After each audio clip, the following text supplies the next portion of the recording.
Kevin has another appointment this morning. Yes. He double booked himself. Nice to meet you. He has his department physical, so he's going down And to. there's a switch on there. You can turn.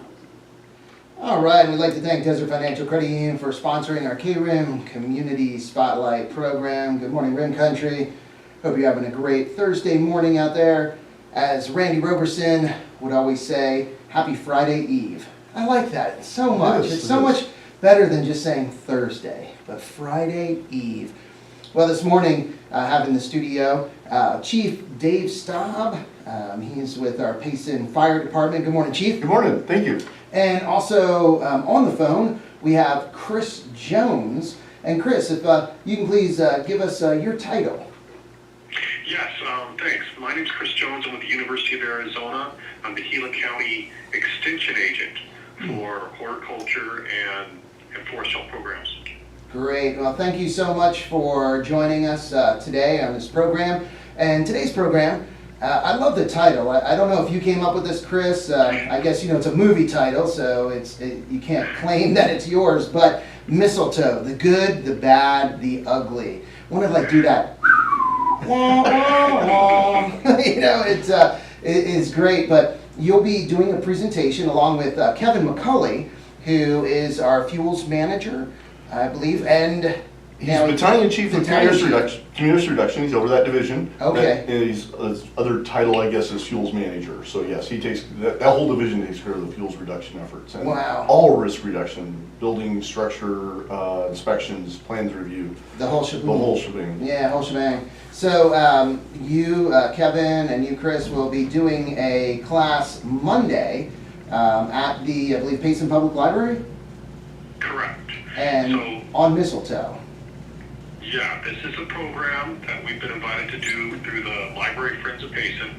We'll be there at 10 a.m. on Monday, and we've got 3 speakers. Myself, I'll give a little background on mistletoe with a little bit of gee whiz that I think is kind of good, just kind of a little history, the biology of mistletoe, how there's lots of different mistletoe that affect trees in Arizona. And then David McCulloch, who's an arborist, will talk about how to care for it, and Kevin McCulley will discuss some of the fire-wise issues and management of how mistletoe and trees can, how you can manage the wildfire and keep your home safe from wildfire. Okay, great. Now, in the title of the presentation, you have the good.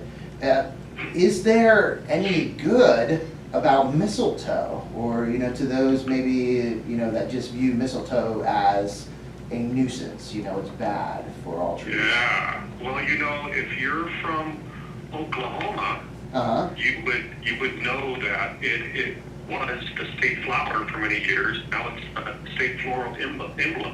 So, if you're a Sooner, actually your mistletoe is your state flower. Wow. The other thing, most of the mistletoe that we see, is particularly the one in the juniper, is what we call a true mistletoe. And so it creates flowers which are actually pretty, some of them are really fragrant, and berries. And those berries are on those trees in the winter when the birds love to eat them. Okay. So it's an important food for birds during the winter season, but then they go and perch on top of your tree and poop it out and plant it, and then you have mistletoe. Wow, okay. So there is a good, to mistletoe then. Especially I could see, birds where there's not a lot of food, or it's harder to find food in the wintertime. Right. Yeah, and so many of our birds, pepla and other chickadees, it's a popular fruit for many small birds across Rim Country and in Arizona, everywhere around the world. Okay, so then David, the arborist, he'll be there, I'd imagine, to talk about the removal process or how to treat trees that have mistletoe. Right, and since it's growing in the branch of the trees, it is parasitic. It is something that we're really able to just manage by pruning it out. So you've got to mistletoe, back to the trunk or back to another branch, and that will remove that mistletoe. As long as a tree has a small portion, maybe 20% of the tree is infected, it's got good health. But when it starts to be 75%, over half of the trees covered with mistletoe, that can really start to impact the health of that tree. And if the mistletoe is actually, attached to the trunk, you're not getting rid of it. Okay, and now, from a firewizing standpoint, Chief Staub, does mistletoe present any additional risk or hazard? Is it more flammable? I know manzanita. Manzanita is a really bad actor on the forest floor from a forest standpoint. Yes. A fire standpoint, I should say. Yes. Back to the good, bad, the ugly. It has some good benefits out there. That's why it exists in nature. But yeah. From a fire standpoint, it is certainly something you don't want near your house. As far as mistletoe, the biggest issue with mistletoe is kind of what Chris was just talking about, is once you get enough of it in your tree and it kills your tree, now you have a dead tree, which then presents a hazard. I don't think mistletoe in and of itself is necessarily any more dangerous than the tree itself, but it certainly does lead to the decay of the tree, and when you have an over populated forest from a tree standpoint, we have too many trees per acre, it leads to trees being stressed. And I was going to ask Chris if the stressed trees allow mistletoe to more easily take root in them. I was kind of wondering how those two things are symbiotic, or if they are. I think it has more to do with simply the opportunity for mistletoe to spread. And so, and let me step back. We have two types of mistletoe. One is that true mistletoe we find on the juniper and many other trees, the ones on the cottonwood and broadleaf ones that we see at Christmas that we use for, the kissing mistletoe. But also we have something called a dwarf mistletoe. The dwarf mistletoe is on pines and spruce and fir, and it is not spread by birds.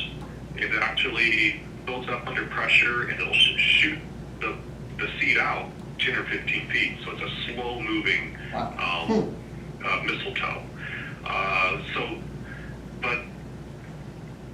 But the connection that I would make with Dave's asking about is you can be looking at stressed trees because of mistletoe and use that as an opportunity of which trees would you take out of the stand and be able to reduce the stand density and start, lower that fire hazard,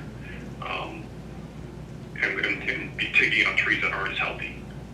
And we do, right? When we give advice on firewizing, we look for the weakest trees to take out, and those that are infected with mistletoe are usually some that we do.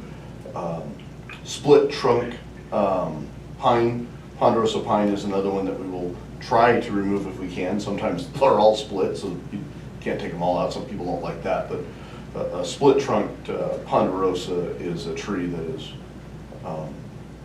generally stressed from the beginning, and oftentimes in a good windstorm, one trunk or the other will fall off and cause damage. So it's a bit of an art and a bit of a science about what you do and how you apply firewizing, and mistletoe is one of those considerations. Thank you. Nice segue, Chris, into that, right? As you're looking at it, we try to take out the weakest trees.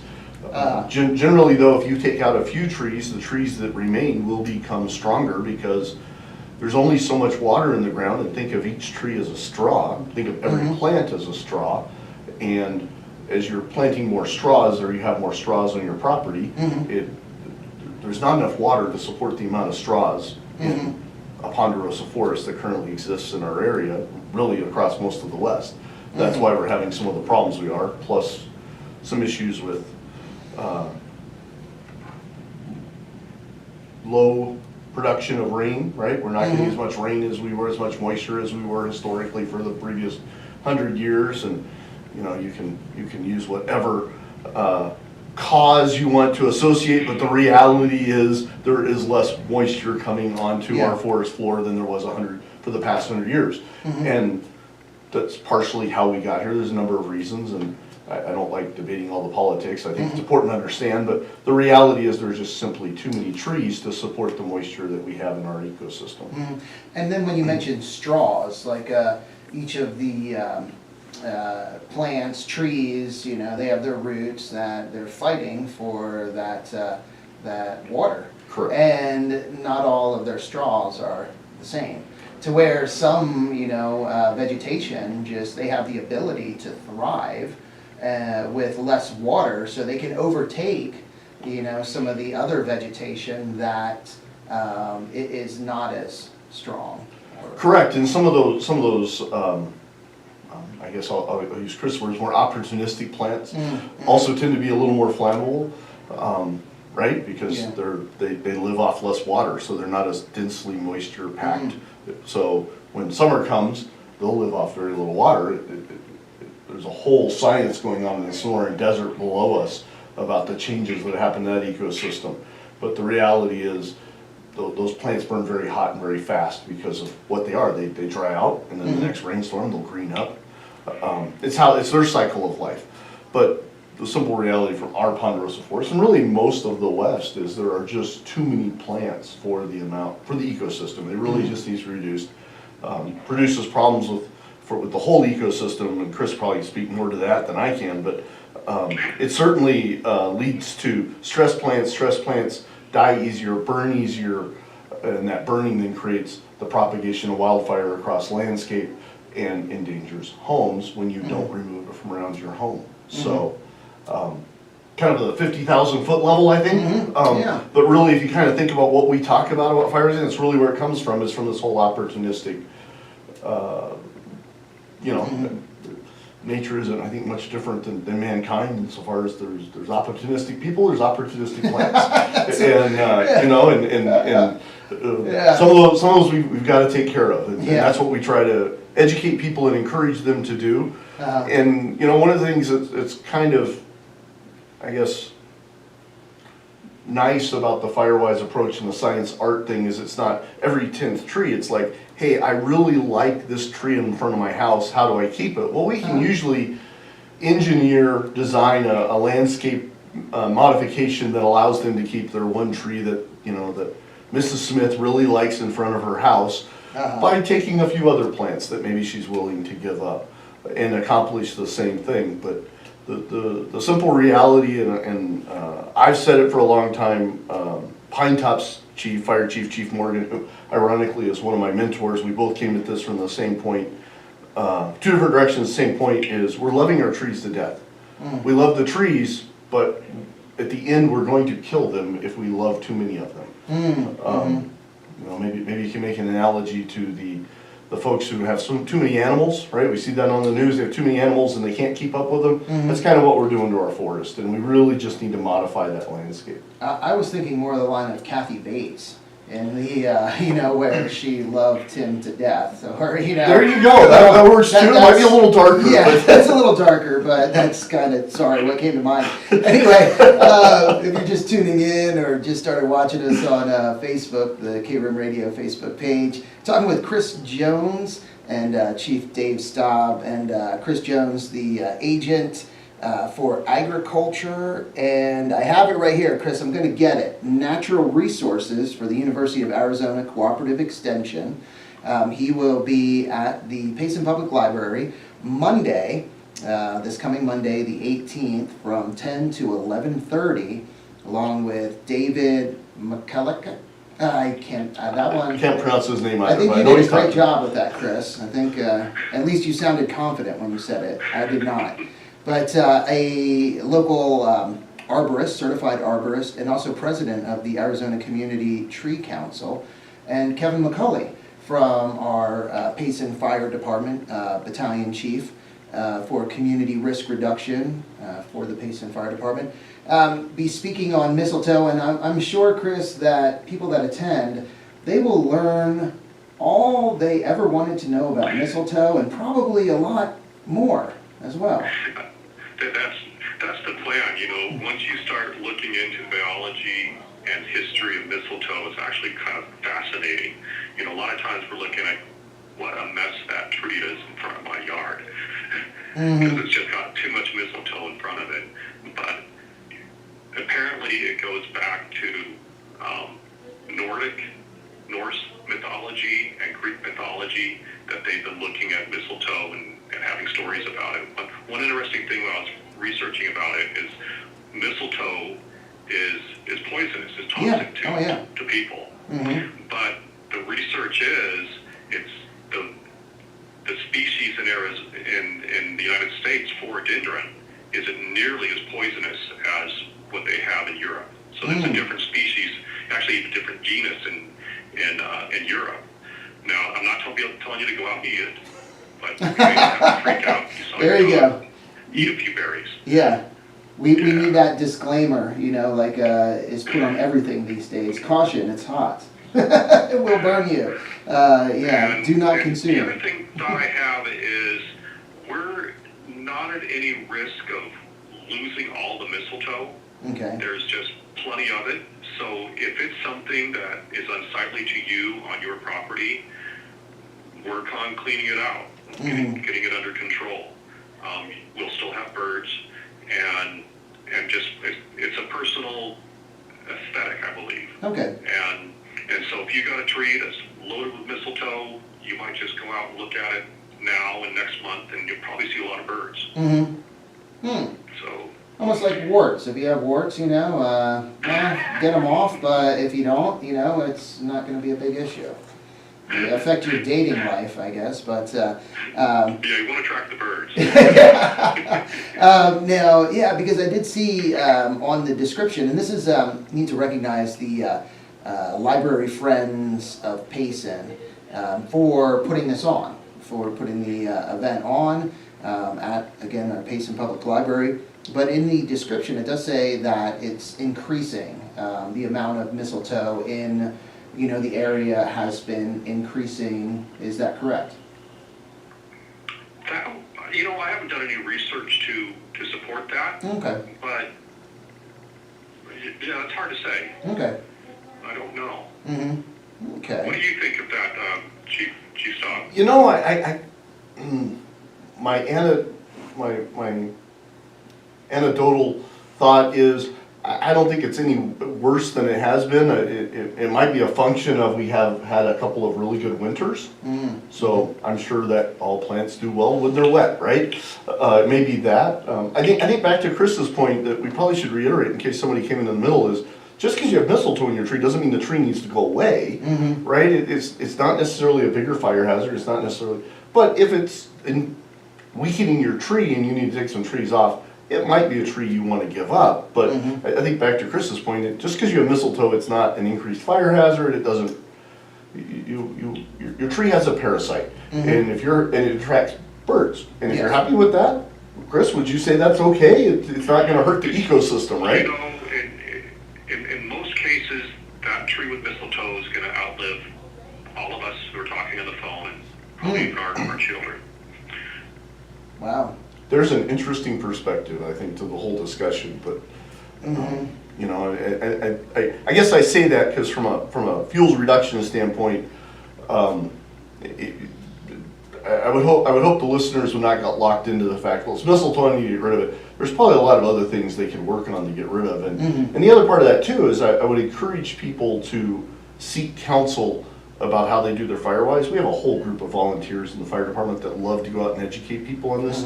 And one of the reasons why I say that is the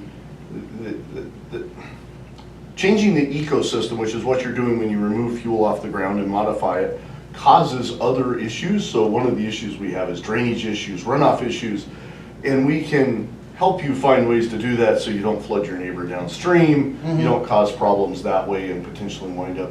And so I would just encourage people to do the fuels treatment, but I'd encourage you to reach out to the fire department. We'll have a volunteer come out and give you, or one of our staff come out and give you some guidance on how to do that in such a way that you don't need to take all the fuel off. This isn't clear cutting, right? It's a forest. We're in a transitional forest ecosystem here, and so you need to keep some brush, you need to keep all those different components need to kind of stay on your property. But there probably is a need on most properties to modify that fuelscape a little bit. So.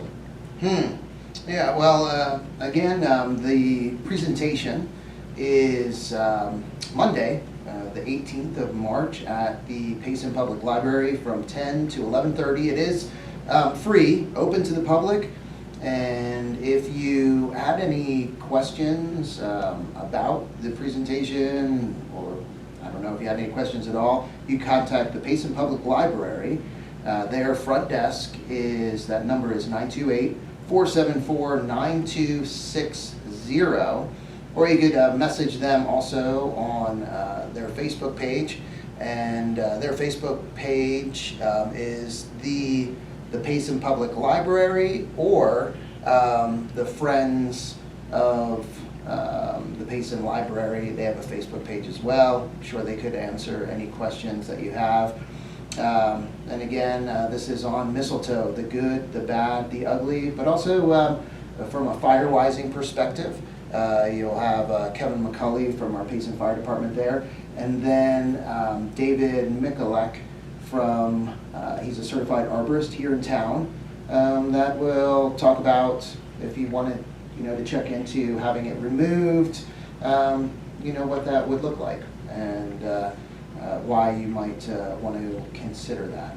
So, again, well, Chris, anything else that, well, I know Chris, if I could give one shout out. Yes. A gentleman named Mark Miller Mm-hmm. gave me a call and said, "Hey Chris, you're the county agent. There's all this mistletoe in Payson." Mm-hmm. And so I drove around and got out of the car, and once you start looking, man, there is a lot of mistletoe in Payson. Mm-hmm. And like Chief Staub had said, it's probably always had a lot of mistletoe. Mm-hmm. But he took the initiative to contact the Library Friends of Payson and set up this presentation for us.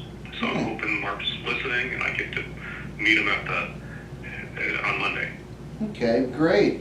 Also, if you want to maybe talk for a few minutes about another event that you will, I believe you will be at the Garden Education Extravaganza? Yes. Yeah. Thank you so much. Oh, you're so welcome. I teach a Master Gardener course. I've been able to teach do the training as a college course at the Payson Community College for several years now. Mm-hmm. As a matter of fact, we have one scheduled for this fall. So Mm-hmm. I didn't teach a garden class this spring, but there's one we'll be doing in the fall, and it's always very popular. Mm-hmm. We work with and support. So with my Master Gardeners, do programs, say the apple orchard, Mm-hmm. and helping to revive that and keep it going, and we can talk about that at another time.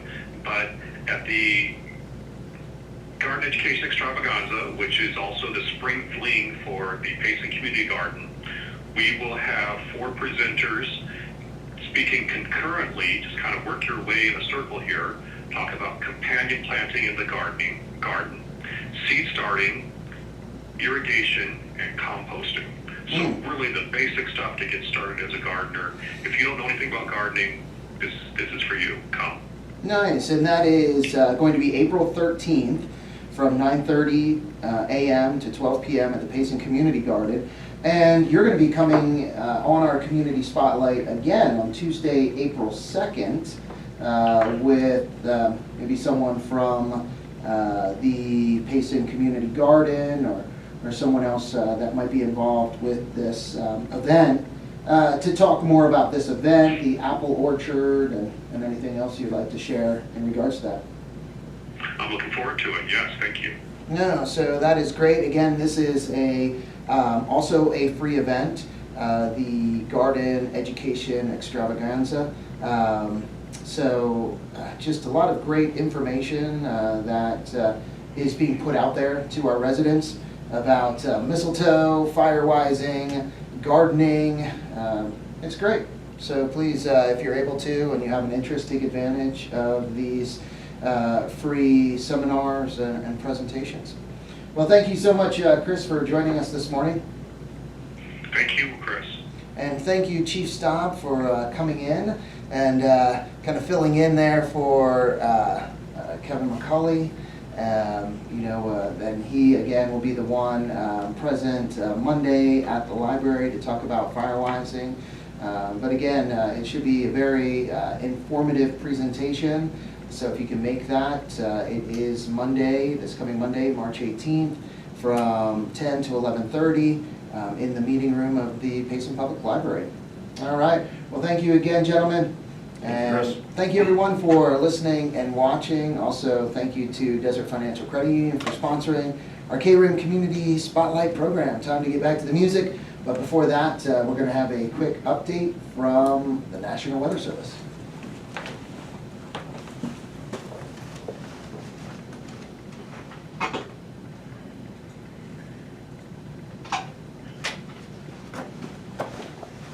See you guys.